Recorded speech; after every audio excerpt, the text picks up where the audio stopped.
Бәріңізге сәлем. Араға ұзақ уақыт салып қайта оралды. Енді бейнероликтерді белсенді шығарып отырамыз. Біз айтатын басты мәселе 3 желтоқсан күні Қара жесірдің трейлері салынды. Толығырақ фильммен трейлерге шолу жасап өтеміз. Біз білмейтін кейіпкердің өмірін бірге анықтаймыз.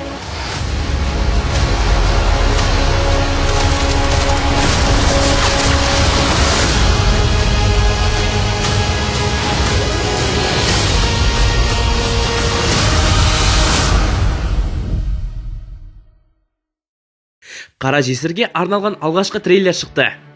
Бұл Marvel кино әлемінің 4-ші фазасын ашады. Барлығы бұл кейіпкерді өте жақсы біледі, өйткені ол кек алушылар тобының мүшесі. Алайда кез келген жанкүйер оның өткенін біле бермейді. Біз Стэнли мен әріптестері ойлап тапқан Наташа Романов туралы айтып отырмыз. Алғаш рет 1964 жылы комикстерде пайда болды. Екінші дүниежүзілік соғыстан бұрын Сталинградта дүниеге келген. Ұлты орыс, жастайынан жетім қалған. Отбасы қорқынышты өртте қаза тапқан.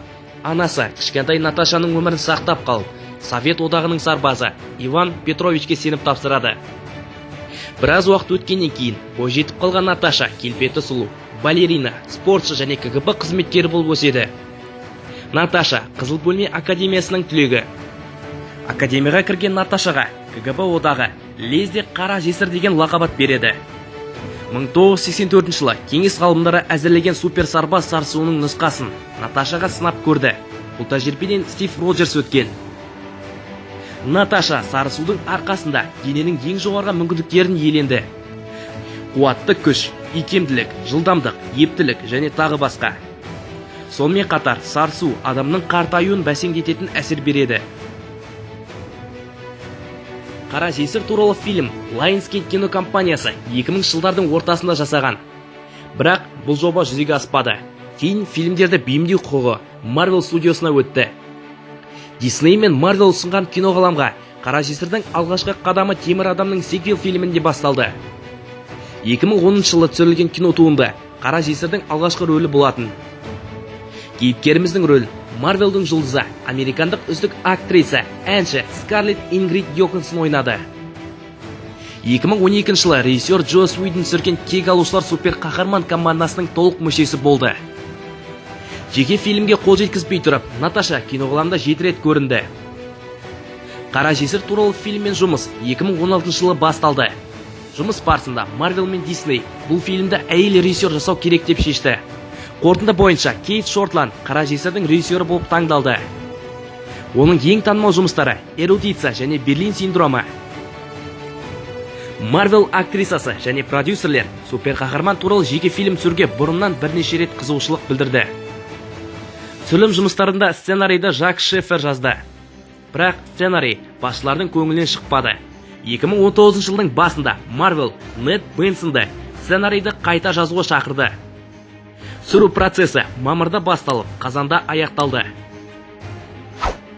Фильмнің оқиғалары Тони мен Кептің арасындағы алауыздық туралы айтылған. Алғашқы кек алушы азаматтық соғыс сериясы біткен соң жалғасады. Сюжет уақыты азаматтық соғыс пен шексіздік соғыс аралығын қамтиды.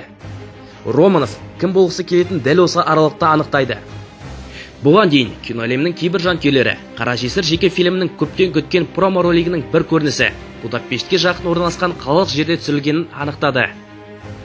Сіз естідіңіз бе? Бұл жерде үнемі сөз қылатын Романовтың досы Клинт Бартон арасындағы әңгімеде жиі айтылып жүреді. Бірақ Будапештте болып жатқан оқиғалар туралы егжей-тегжей ақпараттың болмауы Қара жесірдің толық нұсқасында жақсы айтылуы мүмкін. Көрерменнің сюжеттік желісінде басты кейіпкердің өткенге қатысты арнайы флешбектер болады деп болжанады. Альтрон дәуірінде Ванда Наташаның санасын арбап тастаған сәтте флешбек ретінде өткен өмірді елестетеді. Сіз трейлерді көре отырып, Наташаға ұқсас қызды байқаған боларсыз. Жесір әйел әпкесі деп аталатын трейлердегі қыздың аты Елена Белова. Кейіпкерді актриса Флоренса Пук сомдайды. Ол Романов сияқты Қара жесірдің мұрагері, Қызыл бөлме, орыс өлтірушілер мектебінің түлегі. Комикстерде Елена Белова Қара жесір атағының мұрагері болған. Дәл осындай жағдай кино әлемінде орын алуы мүмкін. Сіз білесіз бе, трейлердегі ақ қызыл костюм киген кейіпкердің есімі Қызыл гвардияның капитаны. Бұл рөлде беделді алтын глобус және Эмми сыйлығына үміткер Дэвид Харборға түсті. Оның басына дуылға киіп, маңдайында қызыл жұлдыз, кеудесінде ақ жұлдыз бар қаһарман қызыл сақшы деп аталады. Комикс кітабында Қызыл гвардияның бейнесін әртүрлі адамдар бейнелеген.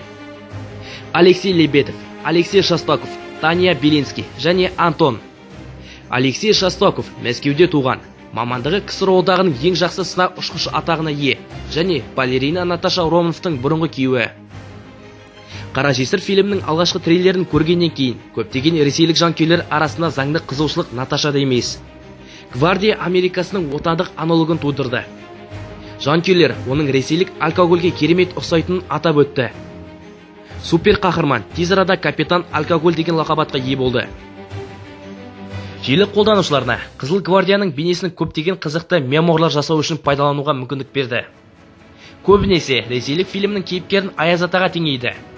Рас, кейбір көрермендер Леханың шекті келбеті, артық салмағы емес, жақсы сақталған сақалы деп санайды. Сондай-ақ кегалаушылар ойынның соңында қалың тор бейнесіндегі кейбір сыртқы ұқсастықтарды байқауға болады. Темір қыз, оны көп адамдар трейлерде байқамаған шығар. Темір қыз Рэйчел Вайс тек екі көріністе көрінді. Нағыз аты Милена Востокова, Романов пен Белова сияқты қызыл бөлменің түлегі. Комикстерде Наташа оған үнемі қызғанышпен қарайтын. Өйткені ол ең жақсы студент мәртебесіне ие болатын. 4-ші фазада Қара жесір фильміндегі басты зұлымның рөлін антипатыр Таскмастер келіп тұрақтады. Марвел киноғаламына тағы да бір қызықты кейіпкер Таски қосылды. Әлеуметтік желілерде Таскмастердің образын алғаш көрген кейіпкерлер комикс нұсқасында көргісі келеді екен. Айта кетейік, біле жүріңіз, Таскмастер қалқан агентінен бола отырып, өзінің фотографиялық рефлекстермен жоғары бағаланған. Бұл қабілет оған басқа адамдардың жауынгерлік стилін байқауға, оны қабылдаудың күрделігіне қарамастан ешқандай тәжірибесіз қайталуға мүмкіндік береді. Оның миы компьютерлік жабдықтар секілді ойланады. Тони Мастер жекпе-жек өнерінің шебері. Қару-жарақты жоғары деңгейде қолдана біледі. Жедел рефлекстің арқасында кез келген соққыны блоктап тоқтата алады. Қысқасы бір сөзбен капитан Америкамен тең дәрежеде тұрған Таскмастер бізді 4-ші фазада күтіп тұр. Бүкіл әлем Тони Старкпен қоштасқан сәт. Кегалаушылар, ойынның соңы кіші Роберт Дауни үшін соңғы фильм болып саналған. Бірақ Кейт Шортландтың фильмі бізді өте жақсы жаңалықпен қуантты. Қара жесір фильмінде Тони Старк болады. Жанкүйерлер кіші Роберт Дауниді тағы да бір мәрте көруге мүмкіндік алды. Бұл жағдайда темір адам екінші реттік кейіпкер ретінде пайда болады. Негізінен бұған дейін Роберт Даунидің Наташа Романов туралы фильмге оралу мүмкіндігі туралы Deadline порталы хабарлаған болатын. Бұрын түсірілген алғашқы кегалаушы азаматтық соғыс фильмінің соңғы нұсқасына енбеген сахнаны камео ретінде қолдануға болады. Бұл эпизодта Тони мен Кэптің арасында болған төбелестен кейін Наташаға Роджерстен айыпты алып тастау туралы мәселе шешілгенше біраз уақыт бой тасалауға шақырады. Орыс супертыңшысы әлі күнге дейін кегалаушылардың ең жұмбақ өкілдерінің бірі болып табылады. Және комик-кон ұсынған бейнеге қарап, көрермен ерекше сюжетті күтеді. Скарлетт Йоханссонның айтуы бойынша кейіпкердің таза тыңшылық оқиғасы актрисаға тым сұрт болып көрінген. Сондықтан ол кейіпкерін мүмкіндігінше қызықты етіп көрсетуге тырысты және атқарылған жұмыстарға толықтай риза болды.